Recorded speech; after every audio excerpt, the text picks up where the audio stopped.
Ce que vous voyez en arrivant, c'est la chapelle. Vous doutez bien que la chapelle n'était pas seule. Nous avions ici une commanderie de Templiers. Alors une commanderie, qu'est-ce que c'est? C'est un endroit où il y a des moines soldats pour les Templiers qui vivent, qui vivent en autarcie d'ailleurs. Alors qu'est-ce qu'il faut pour vivre quelque part? Il faut d'abord de l'eau. Donc vous avez un puits là-bas et c'est un puits qui ne tarit pas. Donc à proximité de ce puits, les Templiers avaient installé ce qu'il fallait pour vivre, c'est-à-dire cuisine, réfectoire, au-dessus dortoir. Donc il y avait des bâtiments de vie. Mais vous voyez que ces bâtiments de vie ont disparu avec le temps et aussi les guerres de religion au XVIe siècle qui n'ont rien arrangé, évidemment. Cette commanderie s'appelait la commanderie du Dognon.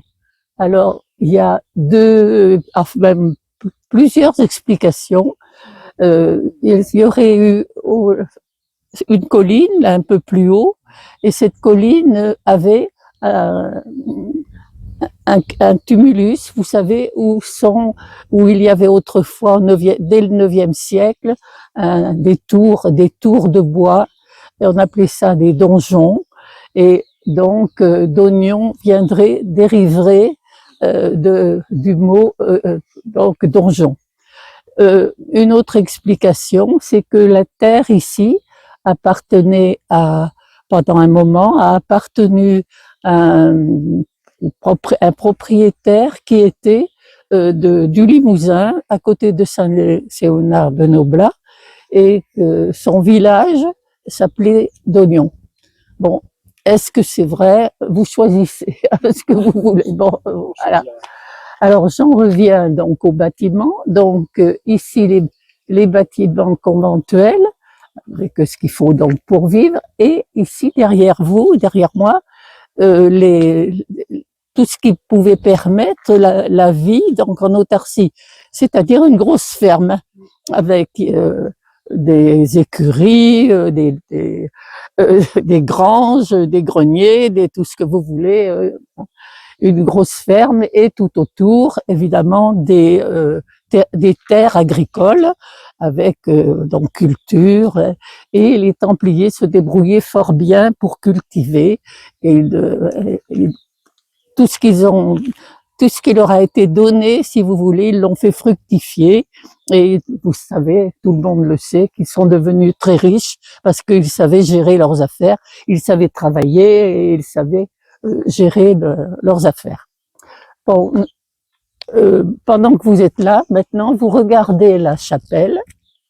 Vous voyez que c'est une chapelle très simple. Elle est orientée, c'est-à-dire, vous savez ce que ça veut dire, tournée vers l'Orient. Et le chevet est plat. Elle a la forme d'un rectangle, tout bête. Et ce chevet, il faut le regarder, car vous voyez qu'il y a 3 ouvertures. Chevet plat avec 3 ouvertures, ça ressemble aux églises cisterciennes de l'époque, car cette chapelle a été construite au XIIe siècle, en 1160. Et les 3 ouvertures, ça correspond évidemment à la Trinité. Ça veut évoquer la Trinité. À cette époque-là, au moment des églises cisterciennes, Bernard de Clairvaux était là et il commandait un petit peu tout ce qui était religieux, en particulier les cisterciens. Et les Templiers ont voulu obéir à Bernard de Clairvaux qui demandait quelque chose des constructions très simples, sans fioriture, sans décoration, de façon à ce que le chrétien se concentre sur sa prière, quand il était dans la chapelle et ne soit pas en train d'observer les décorations, les sculptures, etc. Donc toutes ces chapelles de cette période, de deuxième moitié du XIIe siècle, sont très simples au point de vue sculpture et architecture et sculpture. Là, vous avez quand même, vous voyez, un petit ruban plissé, une petite archivolte au-dessus des trois ouvertures qui fait mentir un petit peu le contexte général. Et au-dessus, vous avez un oculus qui représenterait l'ouverture, si vous voulez, où la lumière divine rentre dans la chapelle. Et au milieu de cet oculus, un quadrilobe qui pourrait évoquer les 4 évangélistes. Bon, on va rentrer. Vous voyez à l'envers maintenant cet oculus, et je vous parlais du quadrilobe qui pouvait évoquer la présence des 4 évangélistes. Évidemment, rien ne le dit, rien ne l'affirme, mais certaines chapelles de Templiers, que j'ai visitées d'ailleurs, présentent autour de l'oculus des sculptures des 4 évangélistes. Alors peut-être ici il n'y avait pas les moyens pour faire ces sculptures et on s'est contenté de ce quadrilobe. Vous retrouvez évidemment les 3 fenêtres de la Trinité, il n'y a pas de problème. Et vous voyez que c'est un simple rectangle, la structure, avec simplement des corniches de chaque côté et avec une voûte en berceau brisé. Car dans la deuxième moitié du XIIe siècle, les églises, les chapelles romanes commençaient à avoir le berceau brisé. On se dirigeait tout doucement vers le gothique avec de plus en plus de hauteur, comme vous le savez. Voilà, alors je reviens à l'extérieur. À l'extérieur, je vous ai dit, il y avait certainement la cuisine, le réfectoire et au-dessus le dortoir. Et on voit à l'extérieur, on ressortira quand il ne pleuvra pas, on voit à l'extérieur ce qu'on appelle des corbeaux, c'est-à-dire des consoles sur lesquelles des poutres s'appuient. Donc, si on a des corbeaux, c'est qu'il y avait des poutres. S'il y avait des poutres, c'est qu'il y avait des bâtiments. Et on voit aussi ce qu'on appelle des pieds droits, c'est-à-dire des ouvertures, des pieds droits d'une porte, par exemple, de chaque côté, et des pieds droits d'une fenêtre tout en hauteur. On verra ça tout à l'heure. Ce rectangle qui est très simple, donc, est soutenu de chaque côté sur les murs qu'on appelle les murs gouttereaux, et il est soutenu par des pilastres, c'est-à-dire des sortes de colonnes plates en pierre qui permettent aux murs de chaque côté de rester bien verticaux.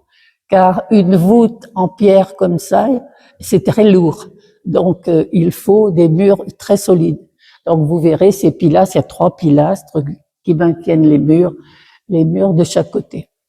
Bon, on verra ça tout à l'heure à l'extérieur et je vais commencer maintenant l'intérieur. Alors, l'intérieur, évidemment, ça correspond à ce qu'on voit à l'extérieur, le rectangle, la simplicité. Voilà. Alors, vous pouvez vous asseoir. Et alors, ce qui est original, c'est que le mur nord présente des peintures et le mur sud n'en a pas. Le mur sud, il a simplement la croix sévenole, la croix donc des protestants, puisque cette chapelle est sacrée, donc il y a de temps en temps des offices.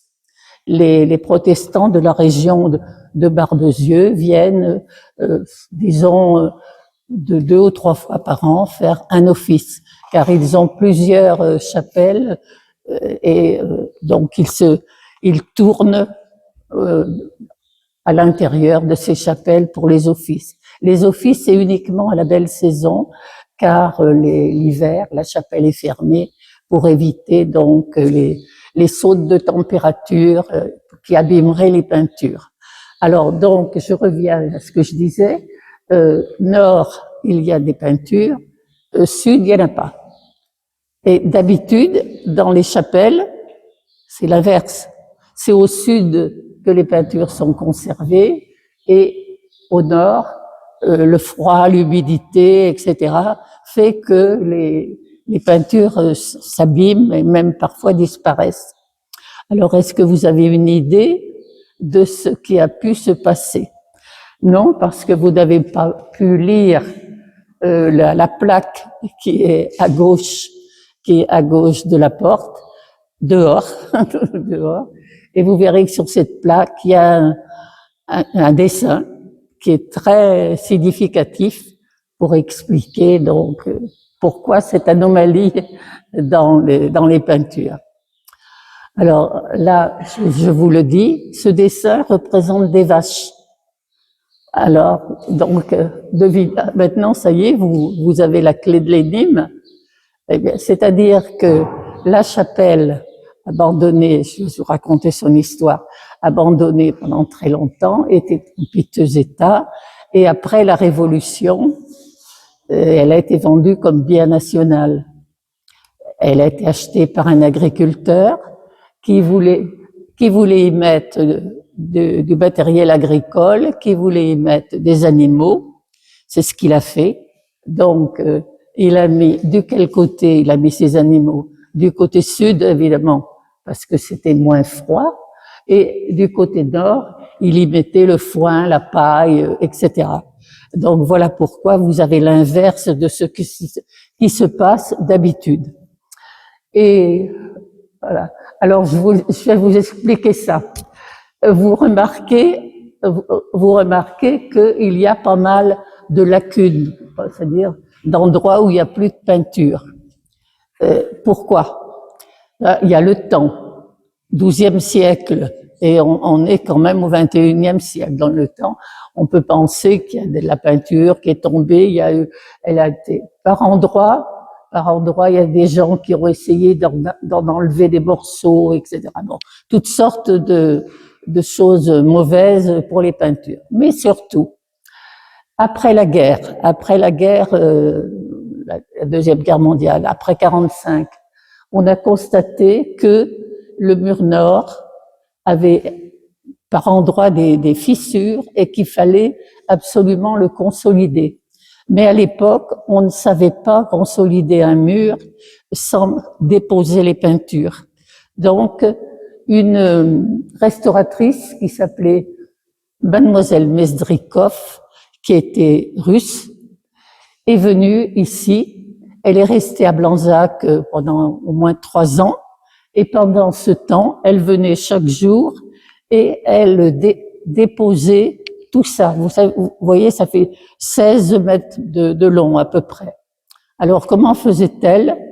Elle passait des sortes de petites lames derrière la couche picturale, en prenant quand même un petit peu d'enduit pour faire une certaine épaisseur. Et quand elle avait décollé à peu près 50 centimètres, elle mettait un tissu enduit d'une colle spéciale devant ce morceau.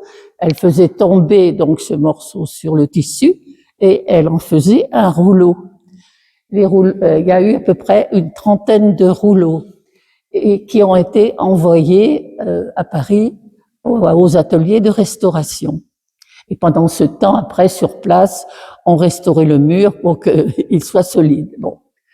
Et les Parisiens voulaient garder ces peintures. Donc, toutes les autorités charentaises, les maires, les conseillers généraux, etc., tout le monde s'est rassemblé, s'est ligué afin de faire revenir les peintures. Ça a été réclamé à corps et à cri. Et finalement, elles sont revenues dans les années 60. Alors, elles sont revenues avec une autre restauratrice qui s'appelait Madame Marie-France de Christène, et cette restauratrice a décidé non pas de les installer sur le mur, mais sur un contreplaqué marine. C'est pourquoi j'ai commencé à vous expliquer cela, parce que j'ai vu monsieur qui allait mettre sa main. Hein. Oui, sur un contreplaqué marine qui lui-même est sur des tasseaux.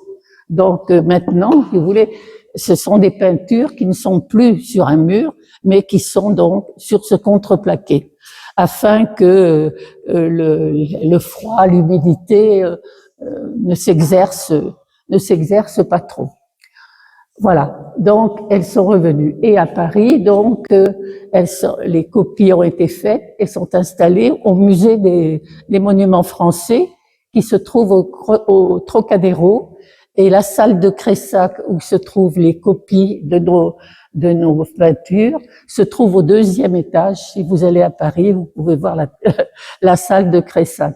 Alors il y a les copies des peintures et au milieu il y a la maquette du Krach des Chevaliers, car la bataille qui est décrite ici s'est déroulée au pied du Krach des Chevaliers. Voilà.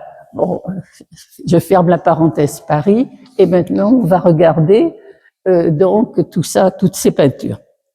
Alors, vous voyez qu'il y a 2 registres, un registre sur fond clair et un registre sur fond rouille. Le registre sur fond clair aurait été fait à peu près dans les années 1180, et il retrace la bataille de la Boquet, c'est-à-dire une bataille qui s'est déroulée dans la plaine du Bécard, au pied du Krach des Chevaliers, le long du fleuve L'Oronte, en Terre Sainte. Donc, ouais. Je sais pas si j'ai... Je sais pas où elle est, la truc. Elle a été rangée.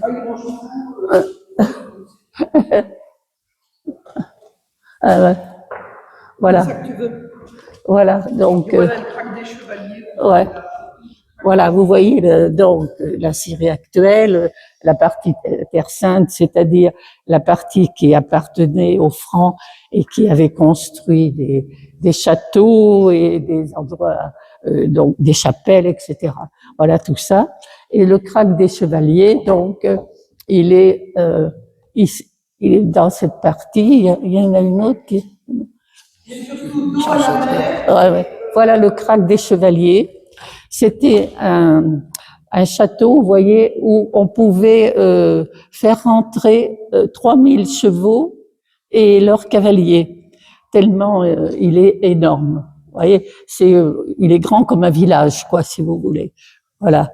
Et c'est au pied de ce château que s'est déroulé, je vous le donne, voilà, Krach des Chevaliers, que s'est déroulée cette bataille de la Boquet, qu'on appelle aussi la bataille des Gonfanons. Voilà. Et ceci en 1163. Voilà. Et cette bataille a été gagnée par les Francs, qui étaient attaqués par les Turcs qui avaient envahi ces régions au Xe siècle. Et ces Turcs, c'était des Turcs seldjoukides qui étaient un peu des barbares, quoi, qui étaient très méchants. Donc, chaque fois que des pèlerins passaient par là, ils étaient soit dévalisés, soit tués carrément, etc. Donc, c'est un peu aussi pour cette raison que les croisades ont été décidées afin de défendre ces chemins de pèlerinage qui allaient jusqu'à Jérusalem. Voilà. Ah, oui, tenez, si vous voulez regarder. Alors voilà. Oui. Vous voyez où était le Krach des Chevaliers? Oui, voilà. Oui. Voilà. Alors,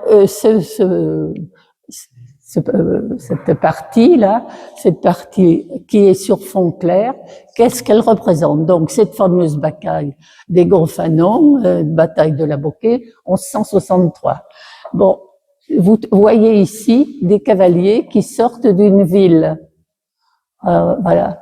Et cette ville, vous voyez, il y a des tours, des minarets, donc ce serait une ville musulmane. Mais vous voyez qu'elle a une chapelle. Or, cette ville serait Antioche. Et qui était le prince d'Antioche? C'était Raymond de Poitiers, l'oncle d'Aliénor d'Aquitaine.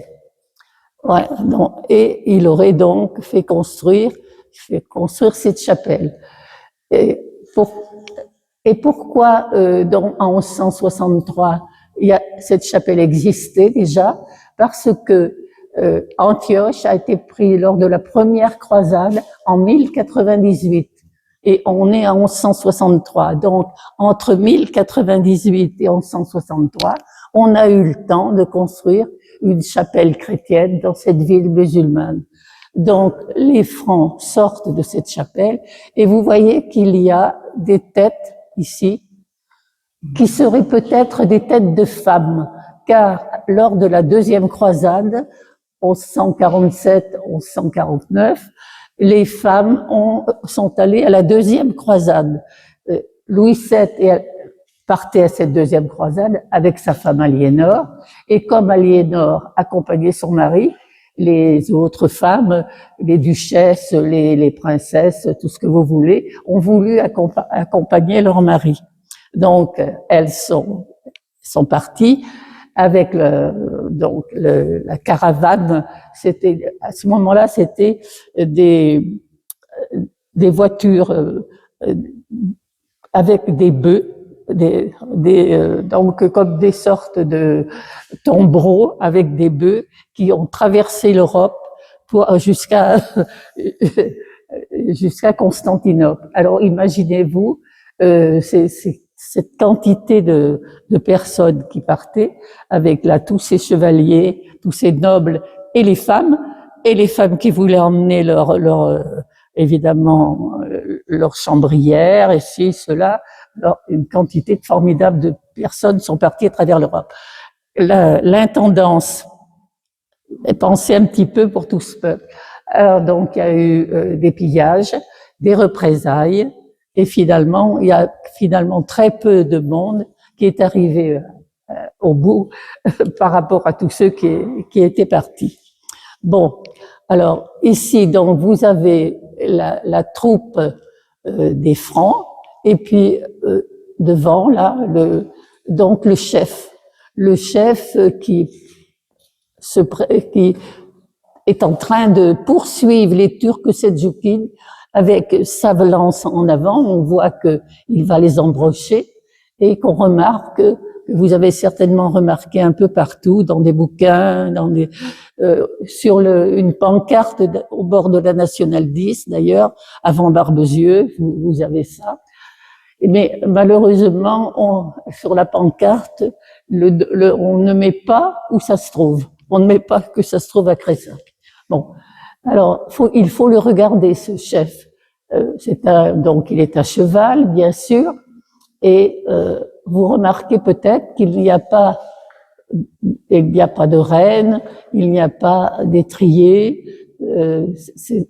Pourquoi? Regardez un peu, vous avez le bouclier qu'on appelle l'écu, qui est donc dans la main gauche, dans la main droite la lance, et comme il n'a pas trois mains, il n'y a même pas de reine. Alors comment conduisait-il le cheval? En appuyant les jambes sur le poitrail du cheval. Voilà.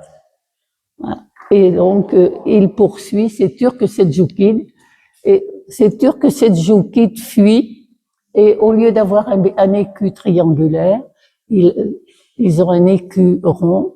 Souvent leurs visages sont foncés, et ils ont des rênes, et ils ont des étriers. Ils fuient vers une ville qui leur appartient évidemment, la ville d'Alep. Et cette ville, vous voyez, est ici on, on voit qu'il y a eu de lacunes au niveau des remparts. Alors, je vous explique quelque chose. En 1872, un aquarelliste est passé par là et il a représenté ce qu'il voyait. Cette aquarelle se trouve au musée d'Angoulême et on peut d'ailleurs la voir, demander à la voir. Ce que nous avions fait, et nous avions fait une photo. Alors vous voyez que sur cette aquarelle de 1872, il y a un troisième chevalier et il y a le musicien de l'armée. Regardez là, le voilà et le troisième chevalier. De même,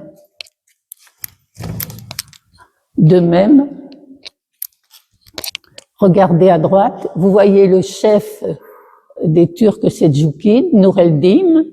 Vous voyez, on voit deux pointes de sa couronne, on voit son cheval, on voit une main.